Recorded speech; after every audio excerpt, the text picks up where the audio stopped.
Ya, sudah pasti panas lah kuping yang lain kalau mendengar Anies Baswedan menyindir. Karena cara menyindirnya itu intelek, cara menyindirnya itu elegan, dan tepat sekali sasaran. Apa yang terjadi itu yang disindirnya. Tapi caranya itu yang mengena. Ini yang akan kita telusuri di sini, ini yang akan kita pelajari di sini. Di saat yang lain cuma mengatakan endasmu, begitu kan. Kemudian hidup. Apa artinya itu? Dan ada lagi yang menggertak-gertak KPK katanya. Dan ada lagi katanya mau saya penjarakan semuanya setelah terjadi di zaman dia. Cara-cara seperti itu tidak dilakukan Anies Baswedan. Memang ada juga yang kebakaran jenggot dan tidak tahu permasalahannya. Siapa yang tak tahu ini? Ini orang tak mengerti kalau dalam Islam itu pusat segala kekuatan, pusat segala keputusan kebijaksanaan itu awal-awal didirikan oleh Nabi Muhammad itu di masjid semua. Sampai Nabi Muhammad wafat itu di masjid dilakukan semua. Bahwa segala keputusan baik politik, budaya, ekonomi segala macamnya dilakukan Nabi Muhammad di masjid. Dakwah iya juga. Kegiatan yang lain iya juga. Yang bermanfaat bagi umat. Amar ma'ruf nahi munkar itu dipusatkan di masjid. Ini asal ngoceh aja dia. Ini yang membuat panas lagi. Yang lain panas dibikinnya. Memang Anies Baswedan pandai memancing. Setelah dia pancing, ikan besarnya ketangkap.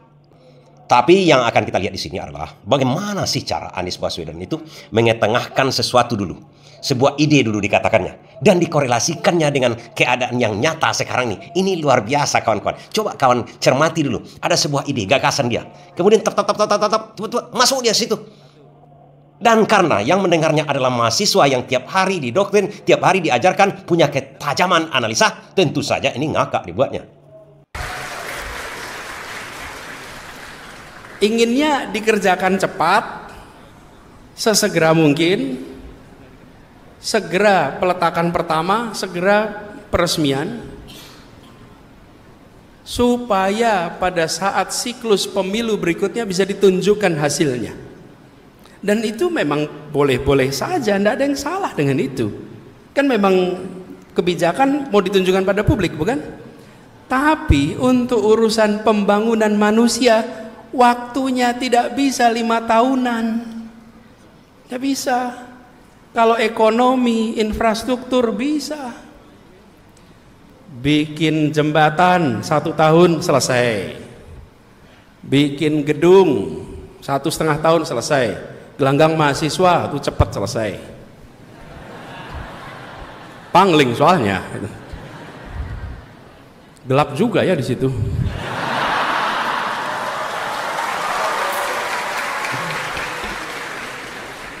Iya, saya pas lewat situ UGM kok gelap ya gitu. Awas loh kalau jadi hashtag UGM gelap gitu nanti masalah. Iya.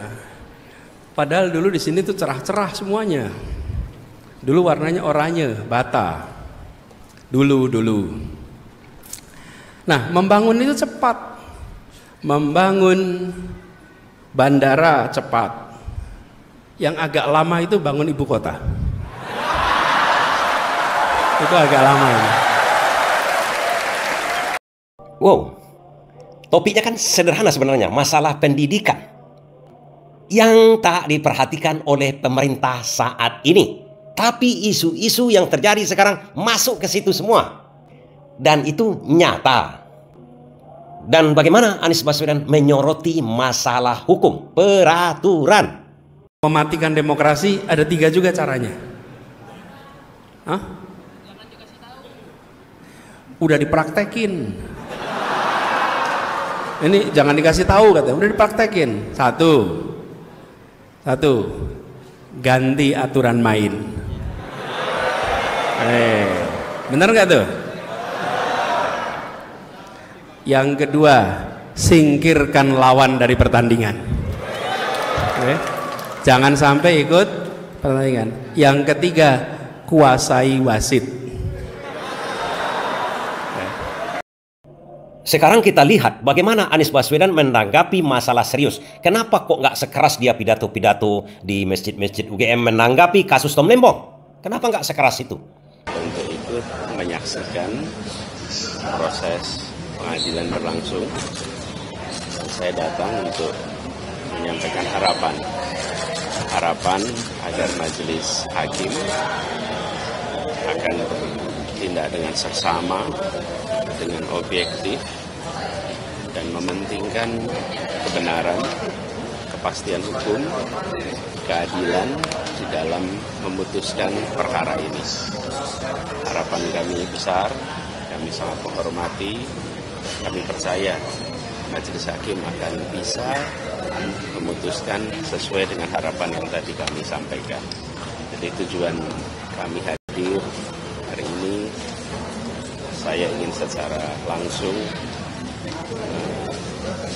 hadiri menyaksikan proses ini dimulai.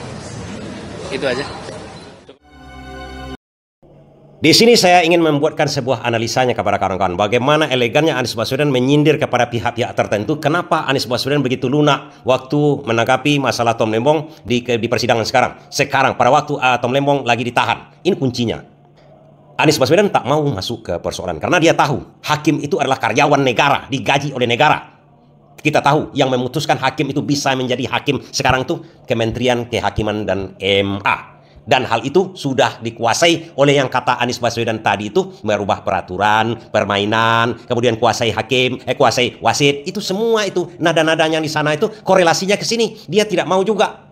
Hakim-hakim yang memutuskan perkara Tom Lembong itu, kalau kejaksaan udah jelaslah berusaha untuk menghukum Tom Lembong. Dia berharap hakim ini punya naluri, punya keadilan yang setara, walaupun memang karirnya bisa terancam kalau tak menghukum Tom Lembong. Anies Baswedan menyadari hal itu.